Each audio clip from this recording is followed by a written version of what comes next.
They move again tonight. I lay and watch them, seeing as it's all I can do.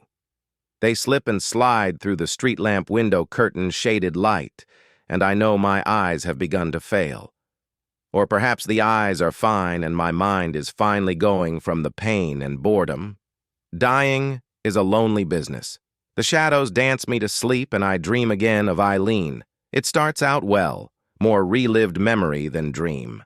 I see her bent over that diner counter in a light pink poodle skirt, pointing to a slice of warm pecan pie, and I laugh a little. It sounds like my present-day laugh, a harsh, phlegm-filled bark. As the same old thought rolled through my head. What an ass on her. People act like we were all chaste and proper back then, but hormones never change. My domineering thought in those days was the best way to get her, or any girl for that matter, into the back seat of a '57 Chevy. She turns, her curly, carrot-colored hair slipping down her shoulders, and I scream myself awake. I cough up a lung and try to blink away the vision. Her face wasn't young and clean as it should have been, as it had been all those years ago. Instead, it was dark, ruddy and rotted, as I imagine her to be now 6 feet down and moldering. The door opens and the creak sends a chill down what I can still feel of my spine. My breath stops, held. It is only Joan, my home hospice worker, and not dear dead Eileen that steps through. "Everything all right, Mr. Jenkins?" she asks. "Well," I mumble. God, when did my voice get so damn weak? I'm 79, my legs don't work, and it's quite possible I've shit myself. So it's a resounding no. She chuckles. I always could make the girls laugh. "I'll check ya," she says. "Time for your meds anyway." "Whoopee," I replied. "Make it a double." Joan does her business of cleaning up my business, jabs a long, thick needle through the thin skin of my arm, and disappears. I close my eyes, but sleep doesn't come. My eyes pry back open, and I catch my breath. The shadows have moved again. I know, shadows move. I'm old, not crazy. At least not yet. The darkness pools into the center of the ceiling. No light to cast them that way. They stretch and form into a humanoid shape, tall and amorphous, like a thin man in a shroud. Like death, I realize. I wonder if this is it. If so, break out the scythe. I'm too old to fear the Reaper anymore. No scythe comes. Instead, the figure cocks its head to the side like a confused child, then swirls into a ball again. I watch, confused as a child myself, as the shadows split. I realize a scene is taking form in silhouette. A flat, straight line of shadow runs across the ceiling. Other shadows rise from it, forming little more than stick figures, but people just the same. More and more lines move out, and I smile. I know what I am seeing now, what the shadows form, even if it is just a drug or dying-induced hallucination. There was the ringmaster, top hat and all. He gestured to the right, to a lion in caricature, a man with a whip made of darkness dancing before it.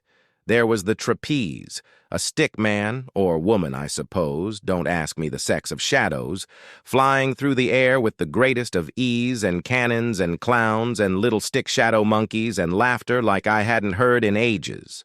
The racking coughs come to remind me that all things, even laughter, require payment.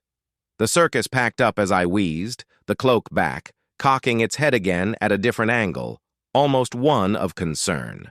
The coughing wouldn't stop, the ache in my guts growing steadily worse from the strain as Joan threw open the door, the light from the doorway causing the shadows to dart to the corner of the room.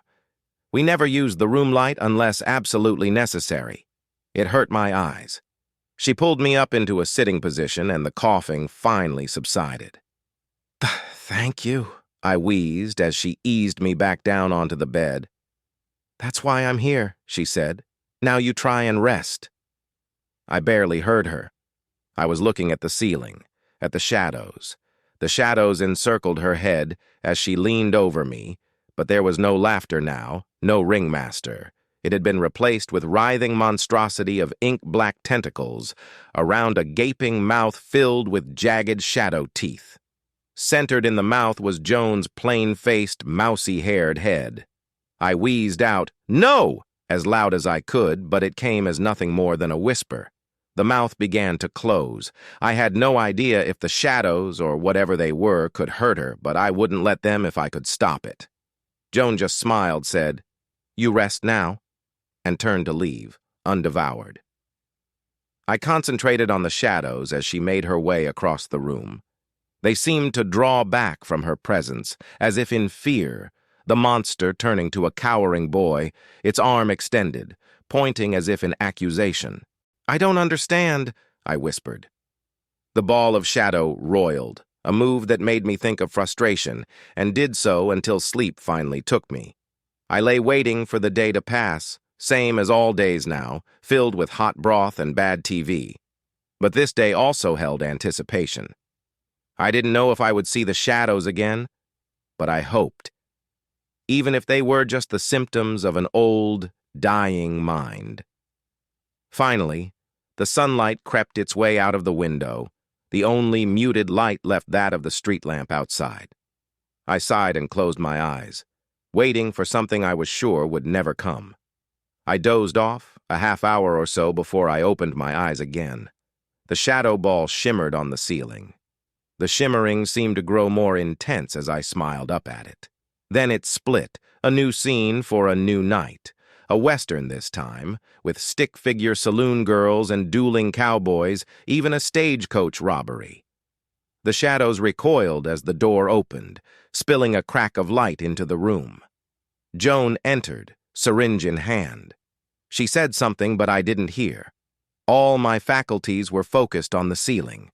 The shadows swirled around her again, careful of the beam of light from the hallway. The monster was back, its mouth, a silent roar aimed at Joan.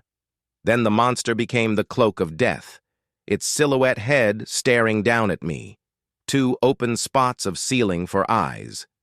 The image shook, and I realized it was moving back and forth as if it was shaking its head no. A hand reached from the dark mass, skeletal in its thinness, and pointed at Joan, and at the syringe that slid effortlessly into my arm. What is that?" I asked her. "Just medicine," she replied. "Just what the doctor ordered."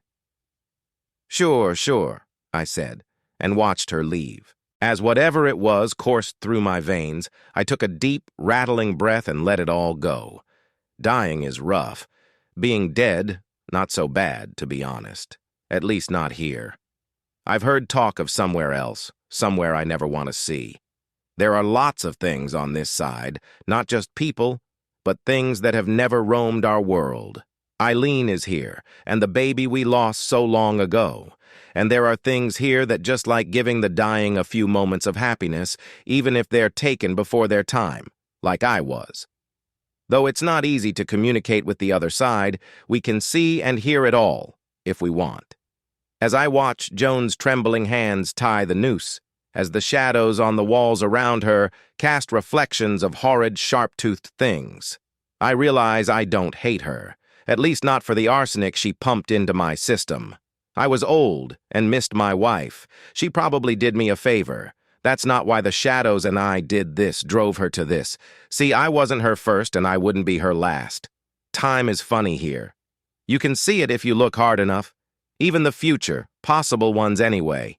And whether Joan had stayed in hospice, or like in so many futures went into neonatal care, it was always the same. See, I wasn't her first, but I'll make damn sure I'm her last.